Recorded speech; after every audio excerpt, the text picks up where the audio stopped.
Hey there and welcome back to my channel. So today I have a Sephora haul and then one item I actually got at the drugstore. And I was just at Sephora to pick up my hair care products that I'd run out of, and I saw that there were like 3 or 4 perfumes that were on sale actually in the sale section. So because they were on such a good sale, I decided to pick them up. And on my way out, I went to Shoppers, which is our Canadian drugstore, one of our drugstores, and a Dior fragrance was actually on sale randomly. So couldn't resist, and I got that one too. And we'll actually start with the Dior one and then move into the Sephora ones. So if you haven't subscribed already, don't forget to subscribe so you'll be notified every time I put out a new video.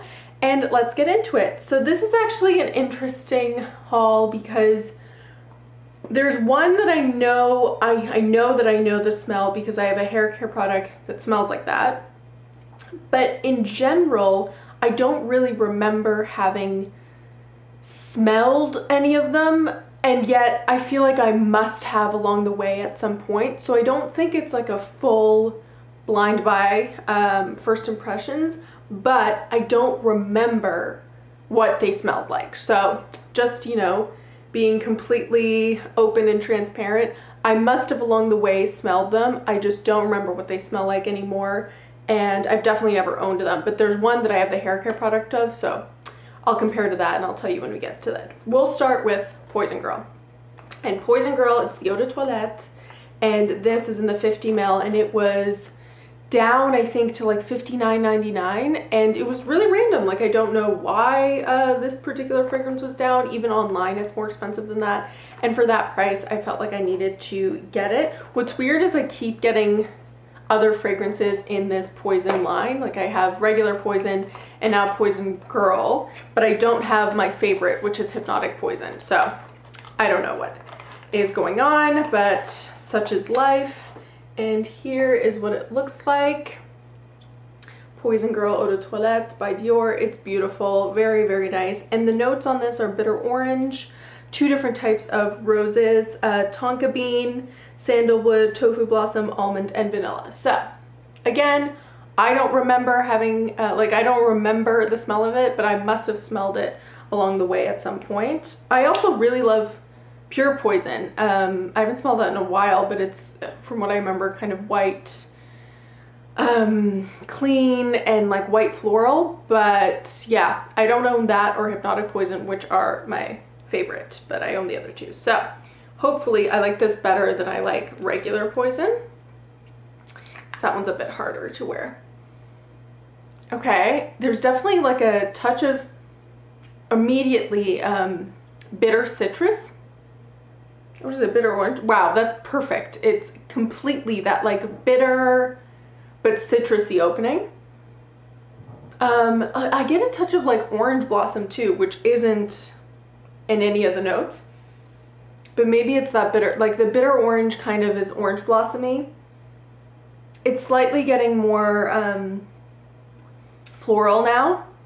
A little sweet, not too sweet. Yeah, I do get orange blossom. It's so weird. It's not on the notes, but I definitely get it. Not too woody. Maybe it's the vanilla sweetening it up. I'm not sure, but oops, dropped the lid. Oh well. No, I really do like it. I already can say blind buy wise, or whatever, first impressions, I much prefer it to Poison. Poison, because of the plumminess or it's slightly medicinal, it's definitely hard for me to wear. This will be a much easier wear. It's kind of reminding me of one of my orange blossom fragrances. I'm not sure what it is that it's reminding me of, but if I do end up finding it in my collection, sometimes by the time I get to my second impressions of a fragrance, I find what it's reminding me of in my collection, because there's something that kind of smells like this. I'm certain of it now. Now that the bitterness is kind of, it's a very soft bitterness, but you definitely get like a bitter citrus right when you first spray it. Now it's a lot sweeter. Yeah, I will have to come back obviously with second impressions, but I hope by the time I do second impressions, I will do my best to find the fragrance that this is reminding me of, because there's 100% something that this is very similar to in my collection. It's just when you have hundreds of fragrances, it is hard to find what it is. So that's a problem in and of itself, but love that. I will find the cap for this in a moment.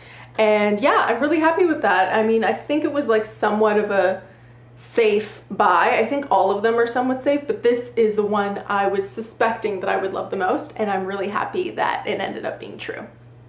So now we move on to the second fragrance, and this is the one that I mentioned I have had a hair care product that smells like it. And the hair care product is the dry shampoo from Elizabeth & James. It's Elizabeth & James Nirvana Rose. And I've had the dry shampoo of this for ages. I assume they're gonna smell identical because it's the same company that made it. And it's nice. It's kind of like a woody rose scent. I don't use dry shampoo that often because I have pretty dry hair that really doesn't get oily, and by the time it does, it's time for another hair wash anyways. But from time to time, I guess it's nice. Also, this, when I found it, it was like $3, which was such a good deal. It was on sale when they were discontinuing this, so I kind of had to, I got these dry shampoos and 4 of their scents, and they're all kind of sitting there in my drawer because I barely use them. But when I do, I have noticed that while they do have a slight white cast, because they are very white, the volume that these give and the scent that remains in your hair is insane. It's so, so strong. So I would have never picked up this fragrance based on, you know, if it was full price. And I have the Nirvana French Gray, which I do really like, and Nirvana White, which I do like. I've had a little mini of Nirvana Black, but all of those have been because the mini was actually a gift from Sephora, and the other 2 were because they were very, very much on sale. I've never bought one of these full price, but I think honestly, as far as celebrity fragrances go, they are pretty well made, and they were pretty interesting. So I feel badly that they're all discontinued, and I don't know if they're even making any more fragrances, but these ended up being very, very much on sale at Sephora. I think $25 for the 50 ml. And they did have some 100 mils as well that were like 35 or 32. But even though value for money, it would have made more sense to get the 100 mils. I mean, you save another $6 and I did not need 100 mil of these. So this is Nirvana Rose, as I say. I will spray it and we will compare to the hair product, but I assume it is going to be pretty much similar or identical. And it lists geranium, rose de maille, and vetiver.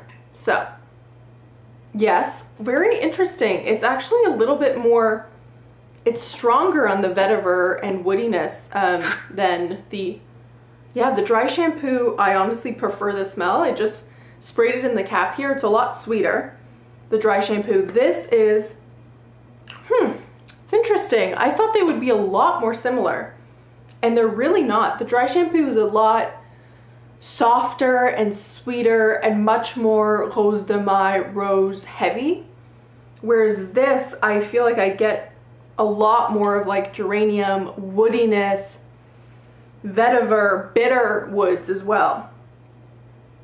Interesting. This is kind of smelling a little bit like that Hermes, Terre d'Hermes, the men's cologne. It has a feel of that bitter opening that Terre d'Hermes has. Okay, well, I wasn't expecting the world. It's not exactly my cup of tea. I wish it smelled a lot more than the dry shampoo, because that actually smells a lot better. But yeah, I'll let this, I'll let it develop on my skin. I'll see how maybe the heart and the dry down, it gets more similar to the dry shampoo scent. But in the opening, it's a lot more bitter and has like a touch of that Terre d'Hermes cologne feel to it. So that is Nirvana Rose. And then the last one is Nirvana Amethyst. And this is one that a lot of people actually on YouTube talk about the most, I feel like, out of the Nirvana range. They really seem to like this. And this has tobacco, honeysuckle, and cedar. And this one, I feel like, I don't remember having smelled it at all. Maybe I have seriously no memory of it. I've never had the dry shampoo of it or any product of it, so I really don't know the scent of this one. But I do love tobacco in fragrances. It's a note I really, really enjoy. I know it seems like I only like, well, maybe it does or maybe it doesn't, but that I really like just powdery, soft fragrances. And it's not the case. I feel like I have like very extreme taste. Like if I'm gonna go for something dark and rich, then I want it to be like oud and tobacco and, you know, extremely dark. And then if I want something, you know, more to my daytime taste, then it's like powdery and makeup-y and iris and violet. So I have very much, maybe it's the Gemini in me, I don't know. I feel like I use that as an excuse too much, but it might be the Gemini in me where it's like very much extreme. So this is Amethyst. It's kind of like a dark purple, and we will see. I went off on a tangent here. It's not spraying. Okay. Ooh, this is lighter than the Rose. Oh, you know what? I'm getting distracted. I will come back to this because this is already developed. This is beautiful. It's definitely got, it's kind of like tobacco smoke to it, but it's not that rich. I mean, it's not that dark is what I mean. It's slightly lighter. It is slightly floral, but not too floral. The honeysuckle is quite a, I don't know, like a light flower. It's not like rose that can get jammy. And I was surprised that it was with tobacco, but it really works. And it's slightly woody, but again, not too strong. I don't know, is there sandalwood or cedar in this? Cedar. Wow, it's really, really nice. I really like it. I was wondering why people really only talk about this one, it seems. I do like it. I feel like I definitely like to wear this. It's almost oily as well. I love when perfumes are a little bit oily. You just feel like there's a good amount of perfume oils in there. Yeah, I really like this. Surprisingly, I really do. And what I was gonna say about the Rose is now, even just what, those 2 minutes that went by, it's smelling a lot more like the dry shampoo. That opening has, I mean, it's still there. I can still get it. That bitter woods, vetiver. It doesn't list bitter orange, but Terre d'Hermès has like a bitter orange opening, and it very much in the opening reminds me of Terre d'Hermès. Yeah, but now it's slightly subsiding. It's got a little bit more of that rose is coming through, or those roses. It's still not 100% like the dry shampoo, which I think is better, but really nice. Okay. Wow. All right. So I love to put my fragrances in order in my hauls or in my blind buy hauls. And this one took a surprising turn. I feel like I still will give first place to Poison Girl. It's just, there's definitely a fragrance that I already love in my collection, as I mentioned, that smells like this. So, I mean, slightly disappointing on that factor, but I will have to try to find it. I think it's beautiful. It's smelling even more like orange blossom, and it really doesn't list that, but I seriously get it, and I think it's really beautiful, really, really nice, and I'm excited to wear it. Second place, I will have to give to Amethyst, which I actually thought I would have put in third place before this, but I really do love it. It's really interesting, and the tobacco and the light florals I think are a good match. I can't wait to wear this again. And the Rose, I feel like I have to put in third place. It's getting closer to that scent, but yeah, it's not bad. I definitely do like it, but it's with the other two definitely stand out on being first and second. So I hope you guys enjoyed. I know a lot of you have tried Amethyst probably, but as always, let me know in the comments which one of these you've tried, which one you haven't, what you're interested in trying, and any other comments you have for me. And don't forget to like, comment, and subscribe, and I'll see you next time. Bye!